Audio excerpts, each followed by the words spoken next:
राधे राधे बंधुओं, बहुत स्वागत है आपका हमारे डिजिटल प्लेटफॉर्म स्तुति पर। बंधुओं, इस वीडियो में बात करेंगे आषाढ़ मास के कृष्ण पक्ष की एकादशी का व्रत कब रखना शुभ होगा। इस बार 10 जुलाई और 11 जुलाई की तारीख को लेकर के बहुत बड़ा संशय बना हुआ है, तो जानेंगे कि किस तारीख को व्रत रखना शुभ होगा। इसके साथ ही जानेंगे व्रत का पारण किस मुहूर्त में किया जाएगा, किस विधि से किया जाएगा, इस एकादशी का व्रत करने से किस फल की प्राप्ति होती है। बंधुओं, सनातन धर्म में एकादशी व्रत बड़ा महत्वपूर्ण व्रत है।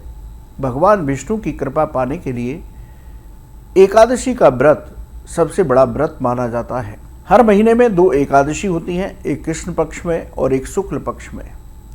इन एकादशी के नाम अलग अलग होते हैं, इनसे मिलने वाले फल भी अलग अलग होते हैं।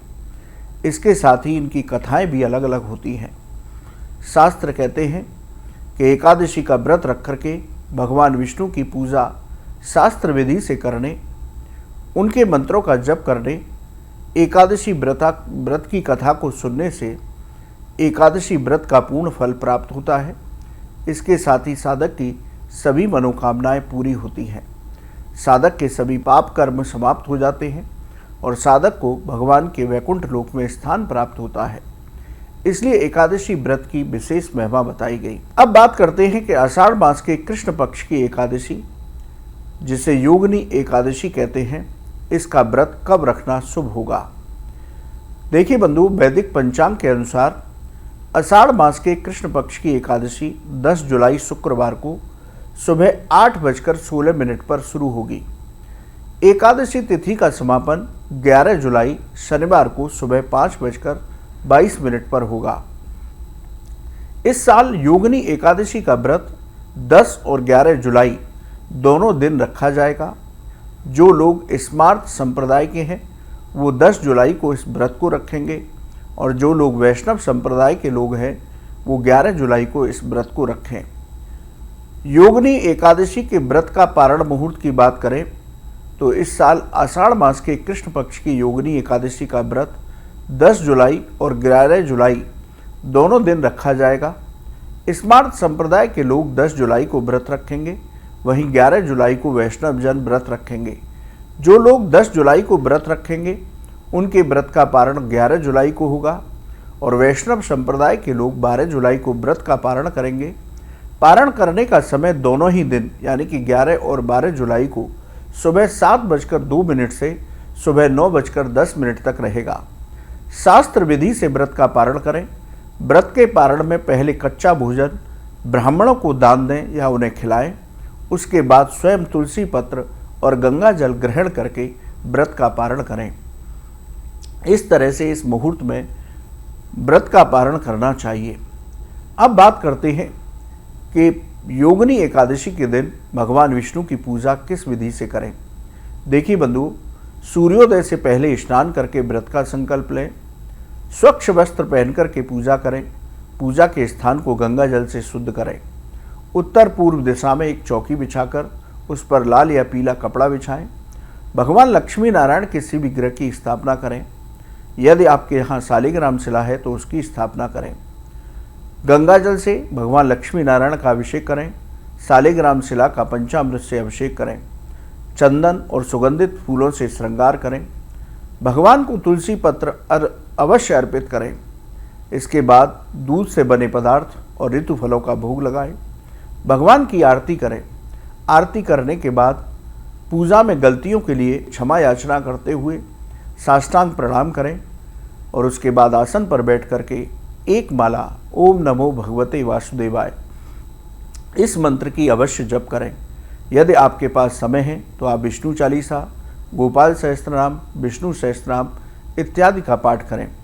इसके साथ ही योगिनी एकादशी व्रत की कथा को सुने या पढ़ें अवश्य, तभी व्रत का पूर्ण फल प्राप्त होगा। इसके बाद अपना पूरा दिन बहुत शांत भाव से निकालें। अपनी दैनिक दिनचर्या को करें। शाम के समय फिर से भगवान की आरती करें। तुलसी जी के पास घी का दीपक जलाकर के तुलसी जी की आरती करें। तुलसी जी के पास बैठकर ही ओम नमो भगवते वासुदेवाय इस मंत्र की एक माला जप करें। इस तरह से आप व्रत को पूर्ण करें।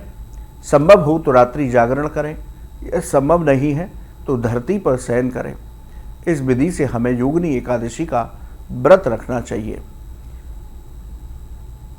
इस दिन हमें कुछ गलतियां भूलकर भी नहीं करनी चाहिए।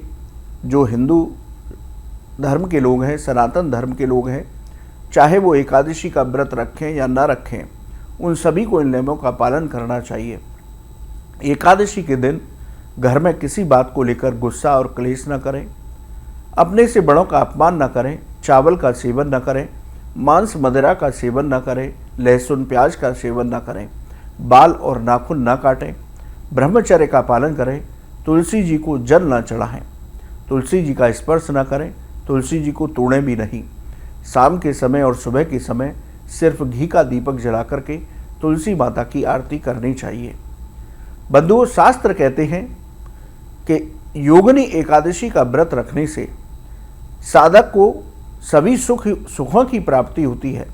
इसके साथ ही 88,000 ब्राह्मणों को भोजन कराने का फल इस एकादशी व्रत करने मात्र से मिल जाता है। साधक के सभी पाप कर्म समाप्त हो जाते हैं, उसके जीवन में आनंद ही आनंद होता है। अंत समय पर व्यक्ति स्वर्ग लोक के साथ भगवान के वैकुंठ लोक में स्थान प्राप्त करता है। इसलिए बंधुओं, आषाढ़ मास के कृष्ण पक्ष की एकादशी, जिसे योगिनी एकादशी कहते हैं, उसका व्रत अवश्य करना चाहिए। यदि आप स्मार्त संप्रदाय से हैं तो आप 10 जुलाई को व्रत रखें, और आप वैष्णव संप्रदाय से हैं तो 11 जुलाई को योगिनी एकादशी का व्रत रखें, तो आपको पूर्ण फलों की प्राप्ति होगी। बंधुओं, आपको ये वीडियो कैसा लगा कमेंट बॉक्स में लिखें। राधे राधे। क्या आप जानते हैं श्री कृष्ण ही काली है? क्या आपको पता है राधा जी ने श्री कृष्ण के सामने कौन सी 3 शर्तें रखी थी? क्या आप जानते हैं कि द्रौपदी पिछले जन्म में कौन थी और उन्हें 5 पति कैसे मिले? स्तुति चैनल पर सोमवार से शुक्रवार हम लेकर आ रहे हैं ऐसी ही पौराणिक और रहस्यमय कहानियों की खास सीरीज, जहां हर कहानी में छिपा है धर्म, रहस्य और जीवन का गहरा सच। तो अभी स्तुति चैनल को सब्सक्राइब कीजिए और इस अद्भुत सफर का हिस्सा बनिए। इस वीडियो में दी गई जानकारी केवल पौराणिक मान्यताओं, धार्मिक विश्वासों और ज्योतिषीय तथ्यों पर आधारित है। स्तुति इनकी पुष्टि नहीं करता। किसी भी उपाय को अपनाने से पहले संबंधित विशेषज्ञ से सलाह जरूर लें।